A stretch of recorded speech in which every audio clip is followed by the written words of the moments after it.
Mis padres permitieron que mi hermano sea infiel con mi novia en la casa que les compré, pero la vendí y ahora están en la calle. Mis padres siempre tuvieron problemas económicos.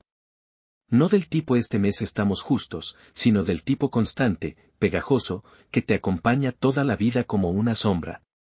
Crecí escuchando conversaciones en voz baja sobre alquileres, facturas atrasadas y excusas que se repetían año tras año. Nunca pasamos hambre, pero tampoco hubo estabilidad real. Aún así, no los odiaba por eso. De hecho, creo que esa infancia fue una de las razones por las que terminé siendo quien soy hoy. Aprendí temprano que, si quería algo, tenía que esforzarme más que el promedio. No había colchón. No había plan B. Si fallaba, caía directo al piso. Con los años, esa mentalidad dio resultados. Hoy tengo 31 años, soy soltero, tengo un buen trabajo y una vida bastante ordenada. No vengo de dinero, pero aprendí a administrarlo.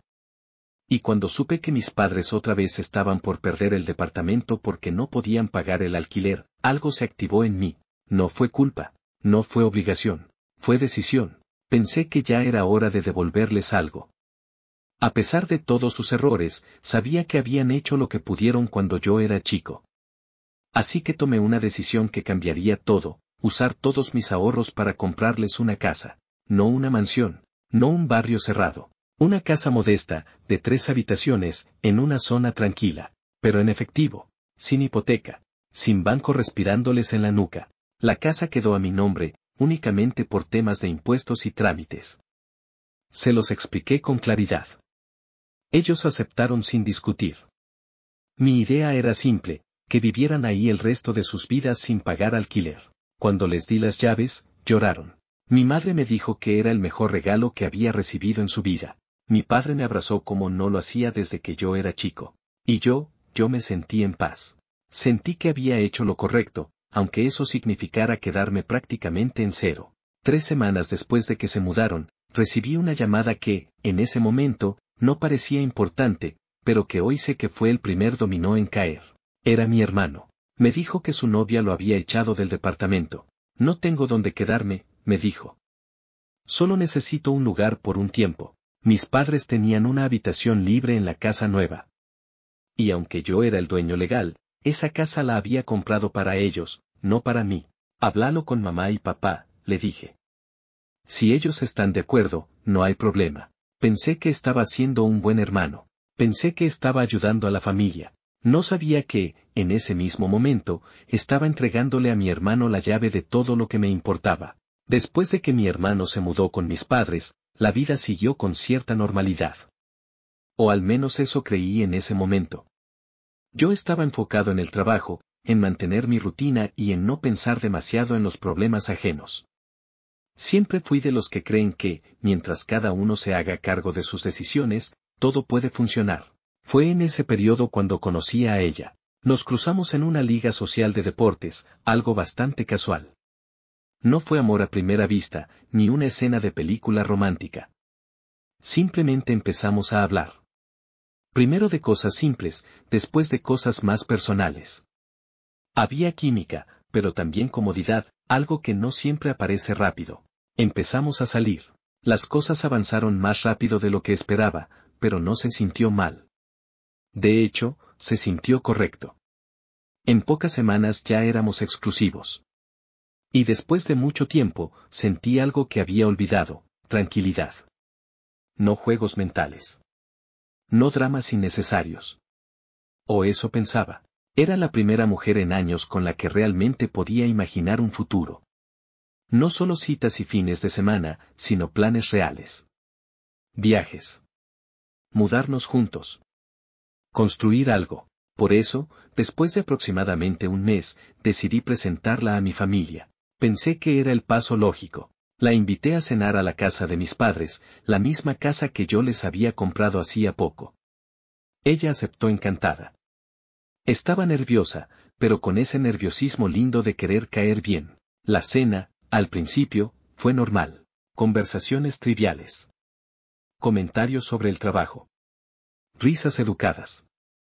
Todo parecía ir bien, hasta que empecé a notar algo que no me gustó. Mi hermano. Desde el primer momento, Estaba demasiado atento con ella. Le hacía preguntas constantes. Le preguntaba por su trabajo, por sus hobbies, por su vida antes de conocerme. Se levantaba a cada rato para ofrecerle más bebida o traerle algo de la cocina. No era educación, era insistencia. En ese momento me incomodó, pero decidí no decir nada. No quería parecer celoso ni exagerado. Me repetí a mí mismo que estaba siendo paranoico. Después de todo, era mi hermano. Y ella estaba conmigo. Cuando terminó la cena y nos fuimos, mi novia comentó algo como, tu hermano es muy intenso. Me reí y lo minimicé. Error. Un par de semanas después, ella me dijo algo que, otra vez, no quise ver como una señal de alarma. Tu hermano me empezó a seguir en redes sociales, me dijo. Y me mandó algunos mensajes. Le pedí que me los mostrara. No tenía nada raro. Comentarios sobre temas que habían hablado esa noche. Trabajo. Hobbies. Nada explícito. Si te incomoda, lo bloqueo, me dijo. Le dije que no hacía falta. Confiaba en los dos. Durante el mes siguiente, empecé a notar cambios sutiles, pero constantes. Ella estaba siempre con el teléfono. Si yo miraba de reojo, bloqueaba la pantalla inmediatamente. Pasábamos menos tiempo juntos. Cuando llegaba del trabajo estaba siempre cansada. Los planes se cancelaban seguido. Yo trataba de ser comprensivo. Pensé que estaba pasando por una etapa de estrés. No quería ser el novio controlador ni desconfiado. Me convencí de que estaba exagerando. Hasta la barbacoa del 4 de julio. Estábamos todos reunidos en la casa de mis padres. Comiendo, hablando, tomando algo. Y fue ahí cuando lo vi. Mi hermano y mi novia intercambiaban miradas a través de la mesa. No eran miradas normales. Eran miradas cómplices. Miradas de personas que comparten un secreto. Sentí un nudo en el estómago. Durante el camino de regreso a casa, lo hablé con ella. Me pareció raro cómo se miraban, le dije. Su respuesta fue inmediata. Estás siendo paranoico, me dijo. No inventes cosas. Te amo. No seas absurdo. Me hizo sentir culpable por siquiera dudar. Hoy sé que eso se llama gaslighting. El fin de semana siguiente, canceló nuestros planes a último momento. Una amiga necesita ayuda para mudarse, me dijo. No puedo zafar. Algo en su excusa no me cerró. Y por primera vez desde que empezamos a salir, decidí escuchar a mi intuición. Nunca fui una persona impulsiva. Siempre me gustó pensar que analizo las cosas antes de actuar, que no me dejo llevar por emociones momentáneas. Por eso, cuando canceló nuestros planes ese fin de semana con una excusa que no terminaba de convencerme, intenté ignorar esa sensación incómoda que me apretaba el pecho. Pero la sensación no se fue. Dormí mal esa noche. Me desperté varias veces pensando en escenas sueltas, la forma en que mi hermano la miraba, como ella bloqueaba el teléfono cada vez que yo me acercaba, las miradas cruzadas en la barbacoa. Todo parecía encajar demasiado bien como para ser casualidad. Al día siguiente, sin decirle nada a nadie, agarré las llaves del coche. No tenía un plan, no tenía pruebas, solo tenía una corazonada. Mientras manejaba hacia la casa de mis padres, me repetía a mí mismo que estaba exagerando. Que probablemente me iba a sentir un idiota cuando llegara y no encontrara nada fuera de lugar. Que iba a reírme de mí mismo y volver a casa. Pero cuando doblé la esquina y vi su auto estacionado en la entrada, supe que algo estaba muy mal. El de mi hermano también estaba ahí. El de mis padres no. Sentí como se me helaba la sangre. Estacioné sin pensar demasiado y me bajé del coche. Tenía una llave de la casa. Después de todo, seguía siendo legalmente mía. Abrí la puerta. La casa estaba en silencio. Demasiado silencio. Avancé despacio, conteniendo la respiración, como si el más mínimo ruido pudiera delatarme. Entonces lo escuché. Ruidos que no deberían estar ahí. Ruidos inconfundibles. Venían del dormitorio de mi hermano. Mi cuerpo reaccionó antes que mi mente. Caminé hasta la puerta y la abrí de golpe. No voy a entrar en detalles gráficos, porque no hace falta. Lo que vi fue suficiente para que algo se rompiera definitivamente dentro de mí. Mi hermano, mi novia, en la cama, en la casa que yo había comprado. Por un segundo, nadie se movió. Fue como si el tiempo se hubiera detenido. Después todo explotó. Los gritos salieron solos. No recuerdo exactamente qué dije, pero sí recuerdo la sensación, una mezcla de rabia, traición y humillación tan intensa que me hacía temblar. Mi novia empezó a llorar, diciendo mi nombre, pidiéndome que me calmara. Mi hermano intentó decir algo, cualquier cosa, pero no llegó a terminar una frase. Lo siguiente fue físico. No voy a justificarlo ni a embellecerlo. Le pegué. Lo empujé. Le di patadas mientras intentaba cubrirse. Toda la bronca acumulada salió de golpe. Mi novia intentó interponerse, gritándome que parara, que no le hiciera daño. Era irónico, estaba defendiendo a su amante, no a su novio. En medio del caos, escuché la puerta principal abrirse. Mis padres habían llegado. Esperé, ingenuamente, que reaccionaran como cualquier padre decente. Que preguntaran qué demonios estaba pasando. Que echaran a mi hermano de la casa. Que se indignaran porque todo eso estaba ocurriendo bajo su techo. Pero no. Mi madre corrió directamente hacia mi hermano. ¿Qué hiciste? Me gritó a mí. Lo revisaba como si fuera un niño herido. Le tocaba la cara, los brazos, preocupada. Mi padre se quedó parado, mirando la escena con una expresión incómoda, sin decir mucho. Yo estaba ahí, todavía temblando de rabia, con el corazón a mil. ¿En serio? Pregunté. ¿Eso es lo que les preocupa? Mi madre me puso una mano en el hombro. Cálmate, me dijo. Todos estamos dejando que las emociones nos superen. Así no podemos pensar con claridad. No podía creer lo que estaba escuchando. Encontré a mi hermano acostándose con mi novia en la casa que yo compré con mis ahorros, y mi madre me pedía que me calmara. Les expliqué todo. Gritando. Con bronca. Con sarcasmo. Con dolor. Pero no importó. No hubo disculpas. No hubo reproches hacia mi hermano. No hubo indignación real. Solo silencio incómodo, y justificaciones. Sentí que, si me quedaba un minuto más, iba a hacer algo de lo que sí me arrepentiría. Así que me fui. Salí de esa casa con la certeza de que nada volvería a ser igual. Esa noche no dormí.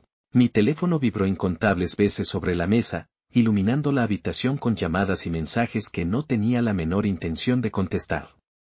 Sabía perfectamente quién era. No hacía falta mirar la pantalla. Mi ex. Mi familia. Tal vez ambos. No quería escuchar excusas. No quería explicaciones. No quería falsas disculpas que empezaran con no era nuestra intención o las cosas simplemente pasaron.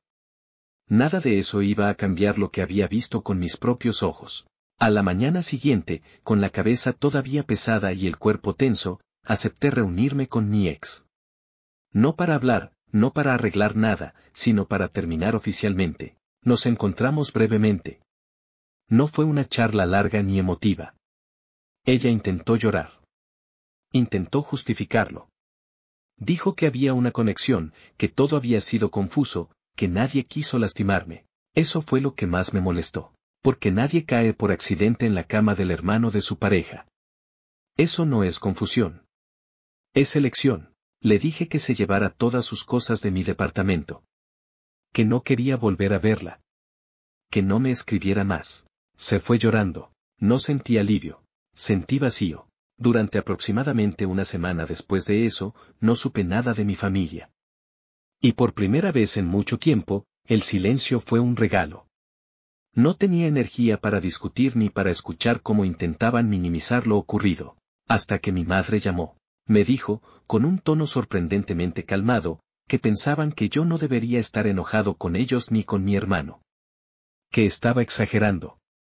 Que estas cosas pasan en las familias y que no valía la pena romper vínculos por una relación que, según ella, no llevaba tanto tiempo. No la dejé terminar. Colgué. Recién ahí empecé a pensar en algo que, curiosamente, no había pasado por mi cabeza hasta ese momento. La casa en la que vivían. La casa que yo había comprado. La casa donde había ocurrido la traición. No fue inmediato. No fue un plan maestro. Fue una semilla. Un par de días después, recibí un mensaje de mi hermano. Ya estamos bien, ¿podés darme tu bendición para salir oficialmente con tu ex? Lo leí 2 veces. 3 veces. No podía creer el descaro. Le respondí que, si quería mi bendición, podía venir a mi casa a buscarla. Incluso le mandé algunos emojis para que quedara claro el tono de la invitación. Cuchillos, caras sonrientes, ese tipo de humor oscuro que solo aparece cuando ya no te importa nada. No vino. 2 semanas después, mis padres aparecieron en mi departamento sin avisar. Se sentaron en el sofá como si nada, como si no hubieran pasado por encima de mí emocionalmente. Fue mi madre la que habló primero. Tu hermano y tu ex se mudaron juntos, dijo. De forma permanente. A la casa. Sentí como algo se acomodaba dentro de mí. ¿A su casa? Pregunté. Bueno, sí, respondió. Sabemos que es incómodo, pero vos no llevabas tanto tiempo con ella. Ellos están enamorados. Ahí fue cuando lo entendí todo. No fue un impulso, no fue bronca, fue claridad. Respiré hondo y les dije, con una calma que incluso a mí me sorprendió, no se mudaron a su casa. Se mudaron a mi casa. Les recordé que la propiedad seguía a mi nombre. Que el dueño legal era yo. Que, casualmente, también era la persona a la que habían traicionado y ninguneado. Mi padre intentó minimizarlo. Nos la diste. Ahora es nuestra. Podemos hacer lo que queramos. Asentí. Perfecto, les dije. Entonces hagan lo que quieran. Les pedí que se fueran. Al día siguiente, contacté a una agente inmobiliaria. Contactar a la agente inmobiliaria fue sorprendentemente fácil. Creo que, en el fondo, ya había tomado la decisión incluso antes de marcar el número. Solo necesitaba escuchar a alguien más decirlo en voz alta. Le expliqué la situación de forma resumida, que la casa estaba a mi nombre, que vivían familiares allí, que quería venderla lo antes posible. No entré en detalles emocionales. Ella tampoco preguntó demasiado. Con los años entendí que los agentes inmobiliarios ven todo tipo de dramas familiares, y este no era ni de cerca el más raro. No va a ser difícil venderla, me dijo. Está en una buena zona. Solo necesito mostrarla. Le di la llave de repuesto. Le pedí que hiciera las visitas cuando mis padres no estuvieran. Ella aceptó sin problema. Ese mismo día, recibí un mensaje grupal de mis padres y mi hermano. Decían que habían decidido que mi hermano y mi ex se quedarían con el dormitorio principal. Que solo me estaban avisando para que no fuera raro cuando yo fuera a visitarlos más adelante. No respondí. La verdad es que creo que realmente pensaban que yo estaba bien con todo eso. O tal vez necesitaban convencerse de que lo estaba, porque aceptar lo contrario implicaba reconocer que me habían traicionado. Un par de días después, mi madre me llamó. Necesitamos dinero para renovar la cocina, me dijo. Queremos cambiar las encimeras y los armarios. Me quedé en silencio unos segundos, y después me reí. No una risa amable, una risa incrédula. Colgué. La agente inmobiliaria empezó a mostrar la casa esa misma semana. En una de las visitas, mi hermano y mi ex estaban allí. Cuando ella se presentó como la vendedora, se quedaron en silencio. No dijeron nada. Seguramente llamaron a mis padres en cuanto ella se fue. Mi padre empezó a llamarme insistentemente. No atendí. Finalmente me mandó un mensaje diciendo que no podía vender su casa y que lo que estaba haciendo era ilegal. Le respondí algo simple. Lo veremos con abogados si quieren. La realidad es que no había nada ilegal. En pocas semanas, llegaron 3 ofertas. Todas decentes. Acepté la más alta sin dudarlo. Ese mismo día, envié un mensaje corto y claro a mis padres. Tienen 30 días para desalojar la propiedad. La casa se vendió. En menos de una hora, mi teléfono explotó. Mi madre llorando, diciendo que no podía hacerles esto, que les había prometido la casa de por vida. Mi padre amenazando con acciones legales. Mi hermano enviando insultos que ni siquiera valía la pena leer. Apagué el teléfono. Esa noche dormí mejor que en semanas. Por primera vez desde que descubrí la infidelidad, me acosté con una sonrisa. Al día siguiente, mis padres aparecieron otra vez en mi departamento. Mi padre intentó argumentar que legalmente no podía vender la casa porque había sido un regalo. Le dije que ningún juez aceptaría eso, pero que podían gastar todo el dinero que quisieran en abogados si lo deseaban. Mi madre gritaba que era injusto, que había prometido que vivirían ahí para siempre. Le respondí algo que sabía que dolería. Mi ex también prometió ser fiel cuando aceptó ser mi novia. Las promesas se rompen. No les gustó. Un par de semanas después, la agente inmobiliaria me llamó para decirme que mi familia estaba dificultando el proceso para el comprador. Fui personalmente a la casa con ella. Les dejé claro que, si seguían así, no tendría problema en que lo sacaran por la fuerza. De hecho, admito que una parte de mí habría disfrutado verlo. El día antes de que los nuevos dueños tomaran posesión, pasé en coche por la casa. Vi a mis padres, a mi hermano y a mi ex cargando frenéticamente sus cosas en camiones de alquiler. Mi hermano me vio y corrió hacia el coche, furioso, pero cuando bajé, listo para cualquier cosa, se dio la vuelta. Al día siguiente, la casa ya no era suya. Mi familia estaba oficialmente sin hogar. Pensé que, una vez vendida la casa, todo se apagaría solo. Que cada uno seguiría su camino y que, con el tiempo, el silencio se volvería permanente. Me equivoqué. A los pocos días de la mudanza forzada, empecé a recibir mensajes desde números desconocidos. Al principio pensé que eran errores, pero pronto quedó claro que no. Eran mis padres. Resulta que no habían conseguido alquilar nada estable. El dinero que tenían no alcanzaba para cubrir un depósito, varios meses por adelantado y, además, los gastos básicos. Nadie quería alquilarles cuando se enteraban de que no tenían contrato laboral fijo y que vivían temporalmente. Temporalmente, desde hacía años. Terminaron en un motel barato a las afueras de la ciudad. De esos lugares donde el cartel de habitaciones disponibles parpadea incluso de día, y el olor a humedad se queda pegado a la ropa. Me mandaron fotos. No sé por qué lo hicieron. Tal vez buscaban lástima. Tal vez querían que me sintiera culpable. Tal vez creían que, si veía dónde estaban, correría a rescatarlos. No pasó. Mi madre escribió un mensaje larguísimo explicando lo difícil que era todo. Que compartir una sola habitación nos estaba desgastando. Que mi hermano y mi ex discutían constantemente. Que no había privacidad, ni espacio, ni paz. Lo leí completo. No respondí. Días después, fue mi hermano el que me escribió directamente. Sin filtros, sin disculpas, sin vergüenza. Me dijo que yo era un resentido.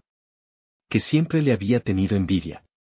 Que le arruiné la vida por una mujer que ya no me quería. Eso fue interesante, porque hasta ese momento, yo no había dicho nada. No había contado mi versión públicamente. No había hablado mal de ellos con nadie fuera de mi círculo cercano. Pero, aún así, para él, yo era el villano. Le respondí solo una cosa: no te arruiné la vida. Te quité una casa que nunca fue tuya. Me bloqueó. A la semana, supe por un primo que la relación entre mi hermano y mi ex ya estaba llena de problemas. Que discutían todo el tiempo. Que ella se quejaba de haber perdido estabilidad. Que él se sentía presionado por tener que hacerse cargo de una situación que nunca planeó. ¡Qué sorpresa! Mientras tanto, yo empecé a sentir algo nuevo. No felicidad. No satisfacción. Paz. Llegaba a casa, cocinaba tranquilo, veía series sin interrupciones, dormía sin ansiedad.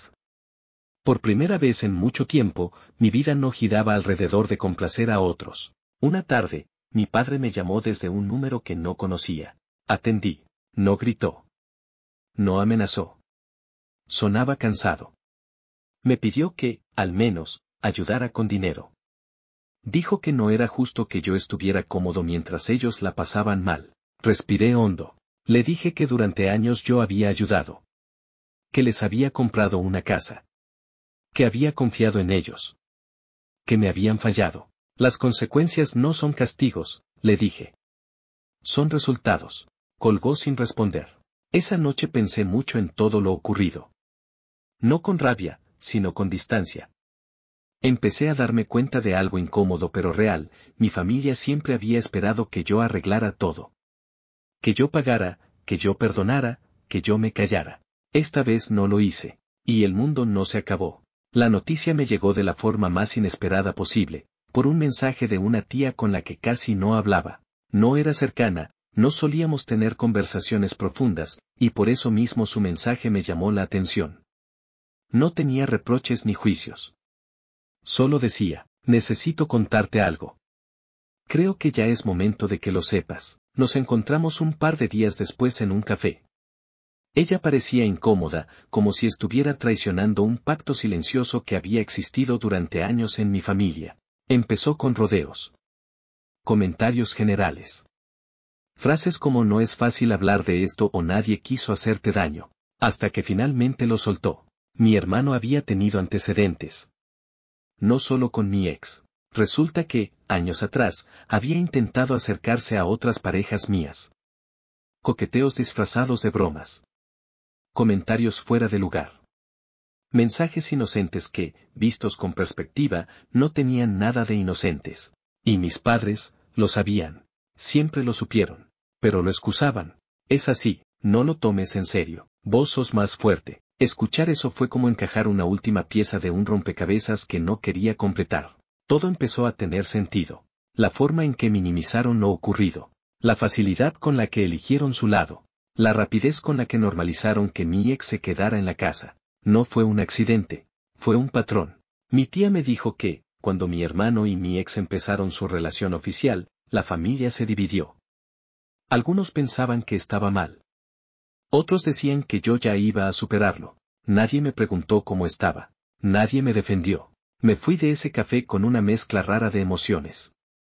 No estaba sorprendido, pero sí decepcionado. Y, de alguna forma, aliviado.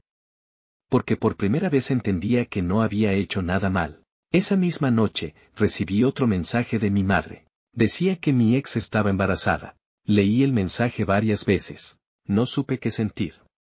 No tristeza. No celos. Tal vez una pizca de incredulidad. Contesté con una sola pregunta. ¿Estás segura de que es de él? Nunca respondió. Unos días después, mi primo me contó la otra mitad de la historia. Resulta que la relación entre mi hermano y mi ex ya estaba completamente deteriorada.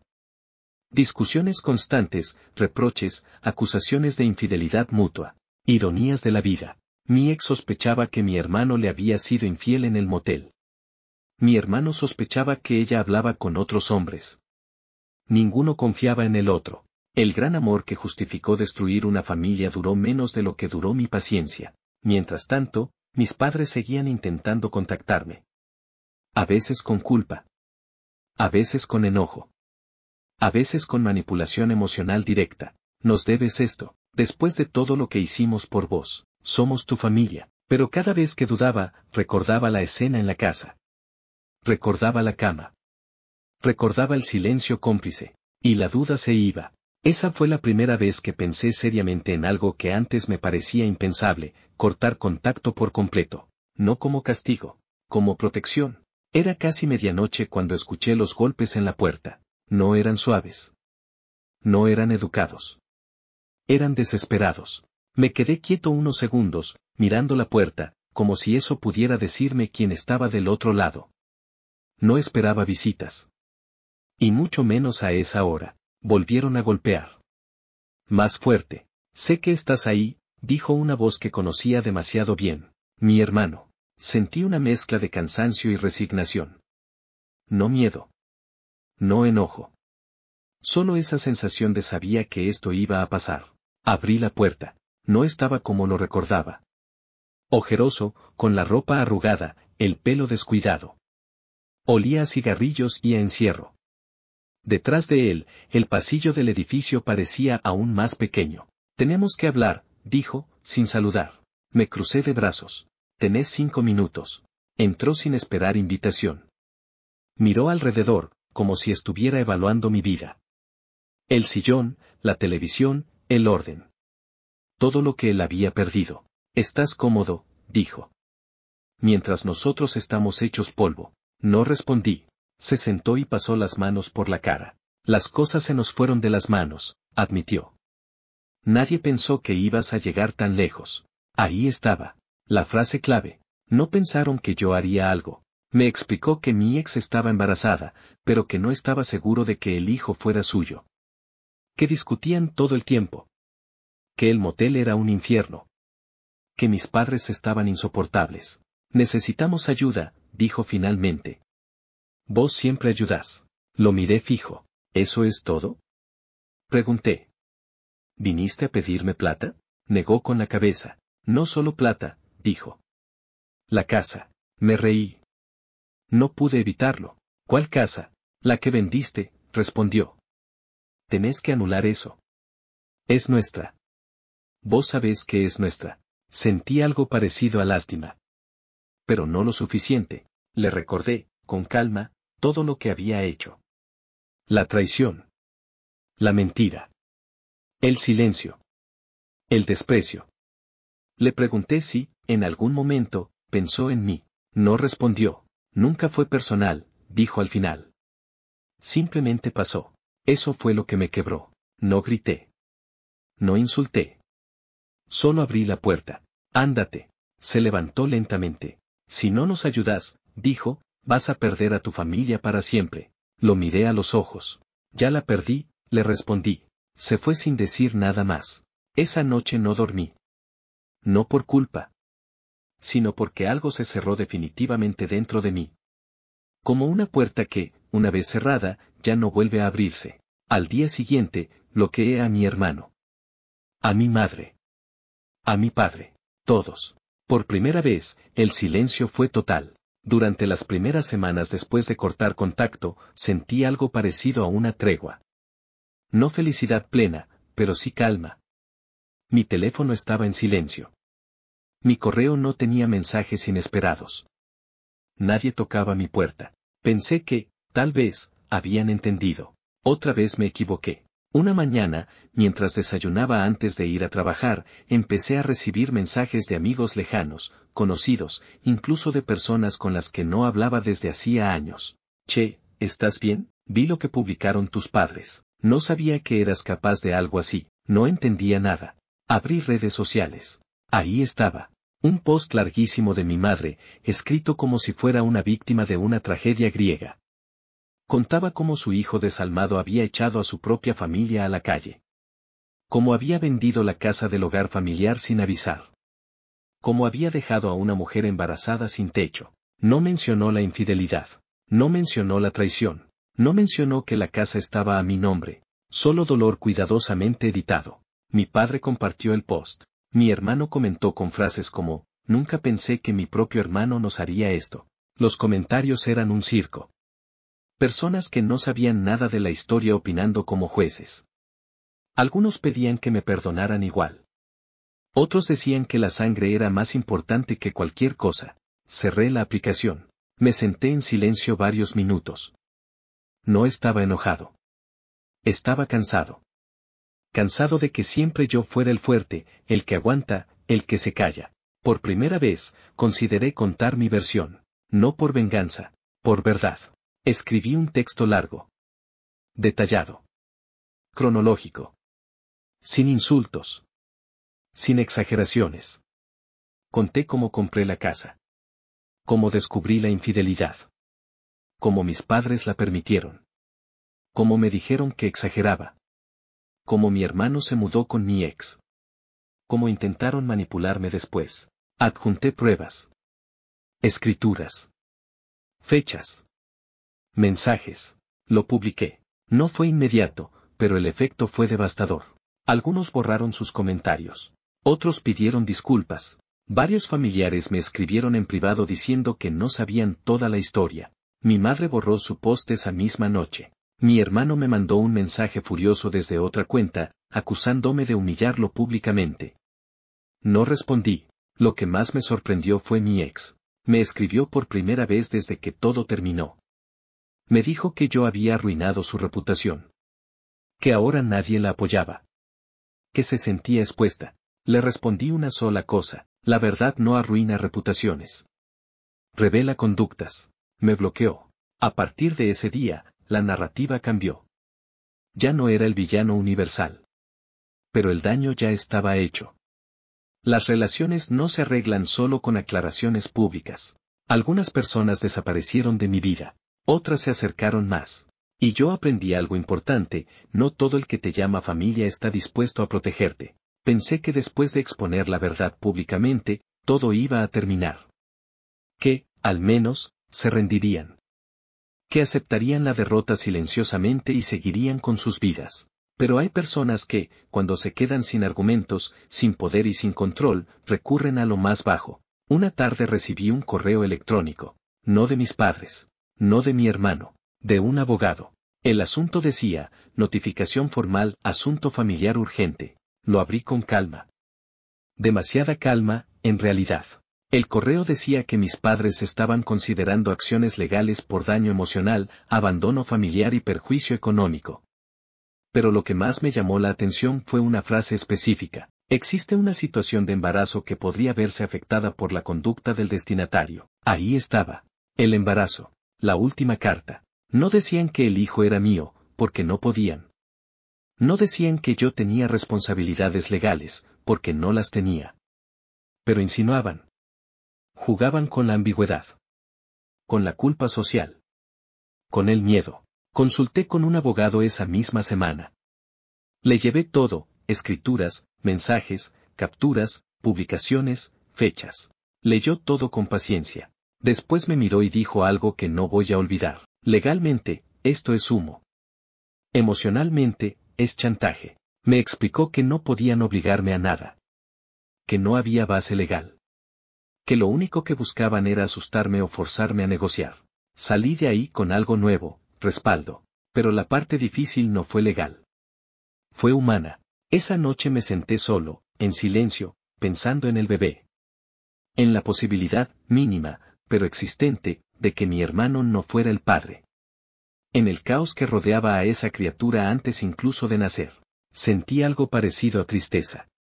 No por ellos. Por ese futuro incierto, y por un momento, dudé, pensé en ayudar. No con dinero ni con casa, sino con presencia. Con mediación. Con una última oportunidad. Duró poco. A la mañana siguiente, mi primo me llamó para contarme que mi hermano había dicho públicamente que, si algo le pasaba al bebé, sería culpa mía. Ahí se terminó todo. Usar a un hijo como arma no es desesperación. Es crueldad. Ese mismo día envié un último mensaje, claro y definitivo, a un grupo donde estaban mis padres y mi hermano. No tengo responsabilidad legal ni moral sobre sus decisiones. No vuelvan a contactarme. Cualquier comunicación futura será a través de abogados. Bloqueé todos los números nuevos. Cambié de correo. Y por primera vez, no sentí culpa. Sentí límite. A veces la vida no necesita que hagas nada para que las cosas se resuelvan. A veces solo se corre un poco al costado, y deja que la verdad caiga por su propio peso. Yo ya había hecho mi parte. Había puesto límites. Había cerrado puertas. Había elegido el silencio. Mi rutina volvió lentamente a la normalidad. Trabajo, gimnasio, fines de semana tranquilos. Personas nuevas. Conversaciones que no giraban alrededor del pasado. Pensé que eso era el final. No lo era. Un sábado a la mañana recibí un mensaje de un número que no tenía guardado. Estuve a punto de ignorarlo, pero algo, intuición, tal vez, me hizo abrirlo. Era mi ex. El mensaje no era largo. No era agresivo. No era manipulador. Era, derrotado. Decía que necesitaba hablar conmigo. Que no para volver. Que no para pedirme nada. Que necesitaba decirme algo antes de que fuera demasiado tarde. No respondí de inmediato. Pasaron horas. Caminé. Pensé. Dudé. Finalmente acepté encontrarme con ella en un lugar público, con la condición de que fuera la última vez. Cuando la vi, casi no la reconocí. Había perdido peso. Tenía la mirada apagada. Nada quedaba de la persona segura que había defendido sus decisiones con tanta firmeza meses atrás. Habló ella primero. Me dijo que el embarazo no era de mi hermano. Nunca lo había sido. Me explicó que, poco antes de que yo descubriera la infidelidad, ella había estado con alguien más. Una relación breve. Confusa.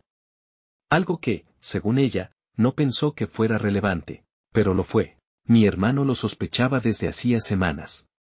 Por eso las peleas. Por eso la desconfianza.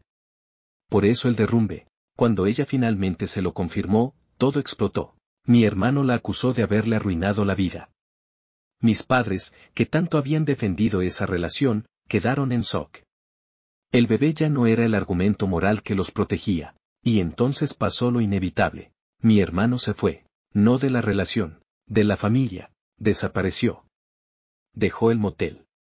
Dejó a mis padres. Dejó a mi ex con el embarazo y sin apoyo. Nadie sabía dónde estaba. Nadie sabía si iba a volver. Mis padres intentaron, una vez más, contactarme después de eso, no para disculparse, para pedirme que ayudara a arreglar el desastre. No lo hice. Mientras mi ex hablaba, yo no sentí triunfo. No sentí alivio. Sentí algo más cercano a la confirmación. Todo lo que se había construido sobre mentiras, favoritismos y silencios finalmente se había derrumbado. Antes de irse, me pidió perdón, no por la casa, no por el conflicto familiar, por haberme traicionado y luego haber permitido que me culparan por las consecuencias. Le dije la verdad, te perdono. Pero no te quiero en mi vida, asintió. Lo entendió.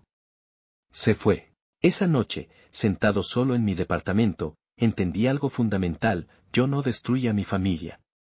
Mi familia se destruyó sola, cuando decidió que yo era prescindible. Durante mucho tiempo pensé que esta historia trataba sobre una casa, sobre una propiedad, sobre dinero, sobre si estuve bien o mal al venderla, pero no, nunca fue sobre la casa. Fue sobre algo mucho más incómodo de aceptar, mi lugar real dentro de mi propia familia. Cuando todo explotó, cuando mi hermano me traicionó, cuando mis padres lo defendieron, cuando mi ex cruzó cada límite posible, yo seguía pensando que en algún punto alguien iba a decir, esto está mal.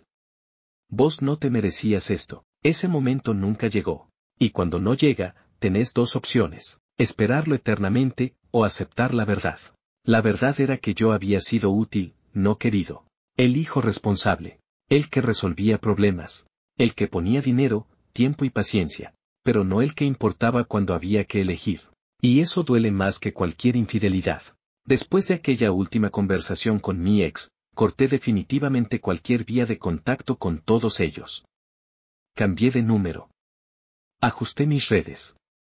Avisé a amigos y familiares cercanos que no quería recibir mensajes en nombre de nadie. Algunos lo entendieron, otros no. Hubo quien me llamó rencoroso. Hubo quien me dijo que la familia es la familia. Hubo quien intentó hacerme sentir culpable porque mis padres están grandes. A todos les respondí lo mismo: yo no abandoné a nadie. Dejé de sostener a quienes me soltaron primero. Con el tiempo, las noticias llegaron igual. Mi madre siguió en el refugio durante varios meses. Mi padre pasó de trabajo en trabajo, siempre con problemas, siempre con excusas. Mi hermano, nadie lo sabe con certeza. A veces escucho rumores. Que está en otra ciudad. Que se fue del país. Que está metido en cosas raras. No lo confirmé. No lo busqué. No me importa. Porque esa es otra verdad incómoda. Cuando sanás de verdad, la curiosidad también se va. Mi vida, en cambio, empezó a estabilizarse. La mujer que conocí en Año Nuevo siguió a mi lado. Sin drama. Sin secretos. Sin juegos. Con conversaciones incómodas, sí, pero honestas. Un día, meses después, me preguntó si me dolía haber perdido a mi familia. Pensé antes de responder. No los perdí, le dije. Perdí la ilusión que tenía sobre ellos. Y eso fue un alivio. Invertí el dinero de la casa. Crecí profesionalmente. Me mudé a un lugar mejor. Aprendí a decir que no sin justificarme. Aprendí algo fundamental. Ayudar no significa permitir que te falten el respeto.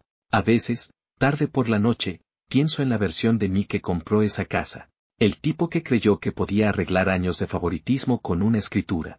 El que pensó que el amor familiar se demostraba pagando cuentas. El que nunca imaginó que su propia casa sería usada para traicionarlo. No siento vergüenza por ese tipo. Siento compasión. Porque hizo lo mejor que pudo con lo que sabía en ese momento. Si estás leyendo esto y te preguntas si fui demasiado lejos, te dejo esto. No me vengué. No grité públicamente. No destruí nada que no fuera mío. Solo dejé de financiar mi propio maltrato. Y si eso hace que algunas personas terminen incómodas, sin casa o sin respaldo, entonces tal vez nunca fue mi responsabilidad protegerlas. Hoy duermo tranquilo. Sin llamadas a las 3 de la mañana. Sin pedidos de dinero. Sin justificar límites. Mi único arrepentimiento no es haber vendido la casa.